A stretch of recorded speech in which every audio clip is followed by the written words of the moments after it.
২০০৯ সালের পিলখানায় বিডিআর বিদ্রোহের সেই নৃশংস ঘটনার সময় পেরিয়েছে ১৫ বছর। বিডিআর বিদ্রোহের ঘটনায় হত্যা ও বিস্ফোরক আইনের দুটি মামলা এখনও রয়েছে অমীমাংসিত।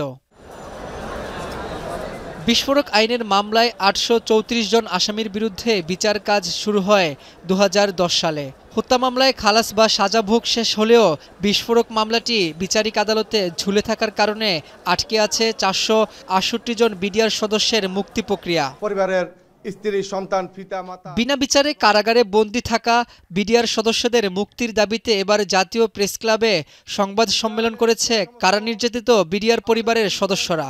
মানবতার জীবন নিয়ে আমাদের বিডিআর পরিবার। সংবাদ সম্মেলনে ভুক্তভোগী পরিবারগুলো বলেন, শেখ হাসিনা সরকারের দীর্ঘদিন ক্ষমতা ধরে রাখার নীলনকশার প্রথম ষড়যন্ত্র ছিল পিলখানা হত্যাকাণ্ড। প্রহসনমূলক বিস্ফোরক মামলার কারণে ১৫ বছর ধরে বিচার বহির্ভূতভাবে কারাভোগ করছেন বিডিআর সদস্যরা। বিডিআরের ইস্যুতে সরকার কোন জায়গায় আটকে আছে ওই জায়গাটা আমাদেরকে স্পষ্ট করুক, আমরা তার বিরুদ্ধে লড়াই করব।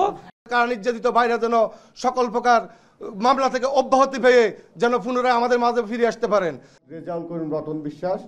মামলার পুনঃতদন্ত ও রায় বাতিল করা, নিরপরাধ কারাবন্দীদের মুক্তি, ২৫ ও ২৬ ফেব্রুয়ারিকে শহীদ সেনা দিবস ঘোষণা সহ ৮ দফা দাবি জানান তারা। নিরীহ বিডিআরদের রিমান্ডে নির্যাতনের ফলে যে মৃত্যুগুলো হয়েছে তার সঠিক তথ্য উদ্ঘাটন করতে হবে। কেন জামিন পাচ্ছে না? সংবাদ সম্মেলনে চাকরিচ্যুত বিডিআর সদস্যদের চাকরিতে বহাল ও দোষীদের শাস্তির দাবি জানান কারা নির্যাতিত বিডিআর পরিবার।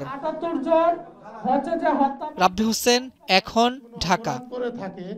তাহলে তাদের সর্বোচ্চ ৭ বছর। শিয়া বাটার ও ভিটামিন ই সমৃদ্ধ lily glam beauty soap. Lily, always beautiful.